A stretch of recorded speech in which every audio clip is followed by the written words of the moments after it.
Smart FM. Smart Career. Cari muka selalu dianggap negatif. Tapi ternyata dalam dunia karir, cari muka itu juga kadang-kadang penting ya. Bagaimana kita menunjukkan diri kita, eksistensi diri kita untuk menunjang karir kita. Seperti apa cari muka yang positif? Kita akan membahasnya dalam podcast Smart Career pada kesempatan kali ini. Dan telah hadir bersama kami ada praktisi komunikasi Mas William Dot. Halo Mas. Hai Mas Wem, apa kabar? Baik, gimana kabar? Baik sekali, terima kasih Mas. Semoga sehat juga ya. Ya, sama-sama. Seru nih obrolan kita. Mantap. Tentang cari muka ya. Wah, ini cari muka tanda kutip ya. Soalnya kalau cari muka aja ntar dipikir, wah kita menyebarkan yang negatif nih. Tapi ternyata kalau cari muka yang tanda kutip, justru bagus buat perkembangan karir kita loh. Wah, seperti apa tuh yang positif? Kalau gitu langsung aja saya gali. Siap. Yang positif itu seperti apa Mas? Yang memiliki nilai plus? Yang punya nilai plus itu, kalau kita cari muka ini kita artikan jangan negatif dulu ya. Kita artikan kalau kita mencapai sesuatu, kita punya prestasi, atau kita lakukan sesuatu yang baik, ada kontribusi positif buat misalnya perusahaan, itu kan sesuatu yang harus dirayakan. Nah, dirayakannya kepada siapa, dengan cara apa, itu yang menjadi pertanyaan berikutnya. Jadi, cari muka yang positif, simpelnya adalah menyampaikan apa yang kita lakukan, apa yang kita kontribusikan kepada orang-orang yang tepat, yang punya influence dan otoritas, supaya mereka juga melihat apa yang kita lakukan. Karena saya bilang begini, kalau cari muka dalam tanda kutip, kita nggak perlu pusing lah, kita nggak perlu takut orang bilang, wah tukang cari muka, enggak. Kita hidup di negara misalnya ya, ada pemimpin politik, berkampanye, menyampaikan pencapaian, itu cari muka tanda kutip. Di perusahaan ada yang dapat promosi, ada yang enggak. Di tengah masyarakat ada yang menjadi public figure, ada yang enggak. Menyampaikan kesehariannya, sisi lain kehidupannya, kemudian jalan-jalan, traveling gitu ya. Itu semua cari muka tanda kutip, Mas. Jadi ini memang sudah menjadi bagian dari keseharian kita, secara personal maupun profesional, tapi kadang-kadang kita nggak mengakui seolah-olah, gue nggak cari muka, gue mau orangnya santai aja. Tapi diam-diam, sebenarnya kita penting dan kita perlu. Nah, seberapa besar kalau gitu dampaknya ke karir kita kalau kita cari muka yang positif tadi, Mas? Nah, kalau cari muka yang positif, katakanlah gini ya, Mas. Tempat-tempat yang bagus, kursi-kursi yang empuk ya, itu kan jumlahnya terbatas, betul nggak? Kita akui lah, kalau kita boleh memilih, kita dapat kursi yang panas apa kursi yang empuk. Saya rasa 99% kita milih kursi yang empuk. Yang mau masuk, yang mau mengambil kursi itu banyak sekali. Nah, seringkali faktor yang menentukan adalah bagaimana kita memanage reputasi. Memanage dalam tanda kutip muka kita. Apa yang kita lakukan itu tersampaikan secara efektif atau enggak sih? Kepada key decision makers. Kepada yang membuat keputusan siapa yang dapat promosi misalnya.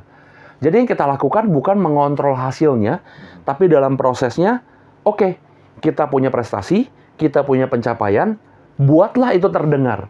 Buatlah itu orang lain tuh tahu. Dan bagaimana kita memanage, misalnya ada masalah, ya kemudian nanti bagaimana orangnya tidak tahu jadi tahu, dengan medium apa, dengan channel apa, di situ seninya. Oke, ada seninya juga kalau Yes. gitu. Nah, kalau gitu cari muka yang negatif, yang Ya. merugikan orang lain itu yang seperti apa? Yang simple, kita mengklaim apa yang tidak kita lakukan sebagai yang kita punya. Khususnya misalnya kita punya posisi, kita punya anak buah. Mohon maaf, banyak sekali loh pemimpin yang dia tidak mau kerja, dia nggak mau capek, anak buahnya diperes tenaga dan pikirannya, kemudian yang take credit, yang kibarin bendera siapa? Dia. Sedih. Jangan sampai kita jadi orang seperti itu. Oke. Nah, kalau misalnya cari muka tapi menjatuhkan orang lain, menjelek-jelekan karyanya dia atau hasil kerjanya itu bagaimana, Mas? Sangat jelek. Itu orang-orang insecure yang melakukan itu. Nah, saya punya satu permenungan gitu ya, Mas ya, bahwa ukuran kita dalam cari muka itu sebenarnya ada dua. Pertama, konsep yang saya sebut sebagai neraca. Jadi kalau neraca itu kan selalu baiknya harus seimbang ya, antara debit, kredit gitu ya kalau di akuntansi ya. Tapi dalam neraca cari muka, networking ya, dalam kita berhubungan dengan orang lain, itu sebenarnya antara giving dan receiving atau taking. Jadi seberapa besar kita memberi dan kita menerima misalnya dari orang lain. Nah, orang-orang biasanya yang punya reputasi yang baik, yang punya network yang efektif, itu adalah orang-orang yang dia giving-nya lebih banyak, Mas. Jadi dia bantuin orang lebih banyak, dia mengangkat moral orang lain lebih banyak, dia mendukung junior-junior lebih banyak daripada dia didukung. Karena justru dari situ, kualitas leadership seseorang dan integritinya itu terbentuk. Nah, konsep kedua adalah enabler. Bagaimana kita menjadi seseorang yang memungkinkan hal baik untuk terjadi dalam hidup orang. Nah, biasanya kalau kita baru lulus sekolah, lulus kuliah ya, Mas Wem dan Smart Listeners, kita tuh cenderung, siapa sih yang bisa bantu saya? Siapa sih yang bisa jadi ordal saya? Siapa sih yang bisa ngangkat karir saya? Itu kita mencari enabler kan. Sementara kalau kita jadi enabler, kita tuh mencari di lingkungan kita, siapa yang bisa saya bantu? Siapa yang bisa saya angkat? Siapa yang bisa saya bikin hidupnya lebih baik? Nggak usah lewat uang, lewat hal kecil, advice, kasih kesempatan, kasih dia panggung, kasih dia coba maju misalnya ya, nggak melulu kita gantian, itu sudah menjadi enabler buat orang.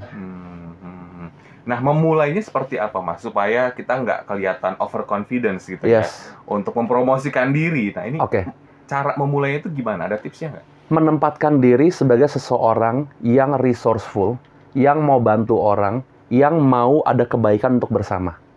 Jadi, tidak melulu soal gue, saya, aku gitu ya, tapi soal tim. Jadi dalam kita berhubungan dengan orang lain, dalam misalnya bekerja, atau misalnya tugas kuliah gitu ya, untuk teman-teman yang, atau mungkin masih sekolah, bagaimana kehadiran kita bisa membawa dampak buat orang lain. Bagaimana kehadiran kita bikin suasana yang nggak happy jadi cerah. Bagaimana orang yang sedih, kita dengerin dengan tulus, active listening. Kalau emang dia perlu solusi, kita kasih solusi yang konkret. Dan ketika orang merasa terbantu, dia happy sama kita, itu akan menjadi the best marketing tool yang kita nggak perlu minta. Tapi kalau dia mau ngomong yang baik, terserah dia ya. Tapi kita nggak perlu narsis, kita nggak perlu berharap imbalan. Tapi lakukan itu memang dengan orientasi, apa sih yang bisa gue bantu? Instead of, apa sih yang orang lain bisa lakukan untuk saya, misalnya gitu. Dan biasanya kalau di dunia profesional tuh kerasa ya? Banget. Orang-orang yang seperti itu ya? Kita masuk ke ruangan, kelihatan yang ini fake, yang ini selfish, yang ini mementingkan diri sendiri, yang ini orangnya inklusif, yang ini eksklusif, yang ini mau bantu, yang ini kok kayaknya dia nggak peduli ya sama karir, kok dia apa-apa buat orang lain. Ternyata begitu kita cek, wah udah direktur. Jadi udah nggak butuh lah yang gitu-gitu misalnya. Nah, tapi kabar baiknya kualitas baik seperti itu, semua orang bisa punya kan, Mas? Jadi nggak perlu kita nunggu posisi tinggi dulu sebenarnya. Oke, giving tadi juga satu kata yang sangat luar biasa ya, untuk kita bisa dikatakan cari muka yang positif, dan giving-nya itu tulus ya, Mas? Betul, betul. Jadi nggak perlu berharap orang lain akan lakukan yang sama. Kita lakukan hal yang baik ya, kita ngasih ke orang. Again, nggak perlu duit ya. Kalau duit mungkin semua orang punya budgeting masing-masing ya. Tapi waktu, tenaga, pikiran, mungkin telinga kita gitu ya, kita dengerin orang. Itu kan menunjukkan kualitas kita sebagai manusia. Dan kita nggak perlu pusing soal imbalannya, karena biar yang di atas yang mengatur. Dan selanjutnya adalah, ketika kita melakukan itu, kita lakukan not for getting something, but because it's the right thing to do. Tiba-tiba langsung naik karirnya gitu ya, dipromosikan gitu ya kalau alhamdulillah gitu. Kan gitu ya. Karena hadiah dari atas gitu ya. Biasanya sih begitu ya. Ya, kita yakini aja lah hal seperti itu. Nah, perbedaannya mungkin semua listeners juga ingin tahu ya, carmuk yang positif dengan yang negatif itu seperti apa? Ya, itu biasa tergantung dari intensinya tentu. Carmuk yang negatif biasanya adalah untuk menunjukkan seberapa hebatkah saya dan seberapa burukkah orang lain. Karena harus ada kontras bagi orang itu. Bahwa kalau ada hitam, pasti harus ada putih. Nggak boleh abu-abu. Kalau ada yang bagus, berarti harus ada orang lain yang jelek. Kalau ada yang sukses, berarti orang lain harus gagal. Itu biasa carmuk yang negatif. Tapi kalau yang positif, ayo. Dari satu tim, dari satu lingkungan, satu komunitas, ini bagusnya tuh apa sih? Dan menunjukkan potensi terbaik dari setiap orang. Dan justru orang yang punya reputasi bagus, yang carmuknya positif, itu adalah orang yang pertama bisa melihat hal yang baik dalam diri orang lain. Sebelum mereka even notice ya, Mas ya. Jadi, dia nggak mementingkan dirinya. Dia lihat, oh yang ini misalnya masih junior. Yang junior itu orang bilang jadi junior tuh susah ya, dapat perlakuan kurang baik dari senior. Kita balik, kita ubah, diangkatlah moralnya misalnya. Nah dari situ orang bisa membangun reputasi atau muka yang positif tanpa dia lakukan. Karena itu sudah jadi bagian yang alami dalam dirinya. Melihat seseorang itu selalu baik ya, dan melihat potensi-potensinya itu juga salah satu yang ngebangun kita selalu berprasangka baik. Berprasangka baik. Betul, betul. Setuju nih, luar biasa, keren banget ya. Kayaknya kalau ngebahas tentang cari muka di dunia profesional, di podcast ini nggak cukup waktunya. Tapi saya lagi megang buku nih, Smart Listeners. Ini judulnya Networking, Seni Nyetor dan Cari Muka untuk Profesional. Tulisan Mas William Endut ya. Nah ini bukunya tentang apa Mas? Yang mungkin lebih detailnya. Simpelnya, buku Networking, Seni Nyetor dan Cari Muka untuk Profesional ini mengatakan bahwa networking itu bukan perkara kita datang ke pesta, kita datang ke acara gitu ya. Tapi ini adalah buku yang membuat kita tersadar bahwa networking ini adalah satu proses yang kontinu, yang berkelanjutan, dan ada impact-nya. Dan ini bisa dilakukan oleh siapapun, nggak perlu dia harus terkenal dulu, dia punya posisi dulu, atau dia harus bagian dari keluarganya siapa, anaknya siapa, nggak perlu. Karena networking itu sejatinya, pada dasarnya adalah bagaimana kita memanage hubungan kita dengan orang lain. Dan ada satu buku yang mendorong kita, ya, ada satu buku yang mendorong kita untuk jadi manusia yang lebih baik. Karena gini, kadang orang bilang, gimana ya cara melakukan networking yang lebih efektif? Orang fokus pada apa? Metode, teknik, strategi, betul nggak? Buku pada umumnya begitu. Tapi dalam buku ini saya mengatakan, kita jadi manusia yang baik dulu aja. Ya, mungkin Smart Listeners, kalau yang teman-teman umat muslimah, fastabiqul khairat. Berlomba-lomba dalam kebaikan. Kita kalau udah berlomba-lomba dalam kebaikan, nggak perlu mikir soal networking. Networknya pasti bagus. Pasti itu ya. Sesimpel itu buku ini. Kalau kita menularkan energi positif, yang positif juga datang. Betul. Itu hukum alam nggak sih? Betul. Dan di sini mungkin ada sekitar 13-15 pengalaman yang saya tuliskan, nyata gitu ya. Saya alami ketika saya networking, tapi saya nggak berpikir itu networking. Dan 5-7 tahun kemudian, loh kok ada impact-nya gitu. Oh ternyata ada satu pemahaman gitu ya. Ada satu dalam tanda kutip hukum yang bekerja. Jadi ketika kita melakukan sesuatu karena itu hal yang benar untuk kita lakukan, dan kita punya dimensi lain dalam melihat satu hal, oh ternyata segala hal yang kita lakukan itu terkait. Mungkin nggak sekarang, nggak instan ya, tapi dalam misal di masa mendatang itu ada impact baiknya. Saya harus akui. Jadi selain kebaikan Tuhan, tentu dari hubungan yang strategis yang kita punya sama orang lain, itu yang menghadirkan pengalaman yang saya tuliskan di sini. Wah, jadi penasaran ya Smart Listeners untuk baca bukunya ya. Networking, Seni Nyetor dan Cari Muka untuk Profesional. Sudah bisa Anda dapatkan di toko buku terdekat. Dan kalau Smart Listeners mau mendapatkan buku ini, kemana Mas?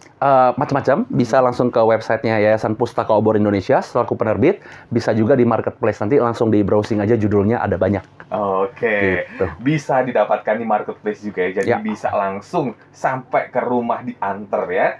Networking, Seni Nyetor dan Cari Muka untuk Profesional, karya William Endut sudah bisa Anda dapatkan di toko buku dan juga di marketplace terdekat ya Mas ya. Siap, terima kasih banyak Mas. Sama-sama, William, atas waktunya. Terima kasih. Dan Smart Listeners, demikian podcast Spark Karir pada kesempatan kali ini. Semoga kita bisa memetik pelajaran yang disampaikan oleh Mas William, bagaimana kita mencari muka yang positif dan juga tulus menebar kebaikan di dunia profesional kita. Anda yang masih penasaran, ingin tahu caranya, baca buku ini ya. Saya William Darmawan, sampai jumpa. Smart FM, Smart Career. Make your future better.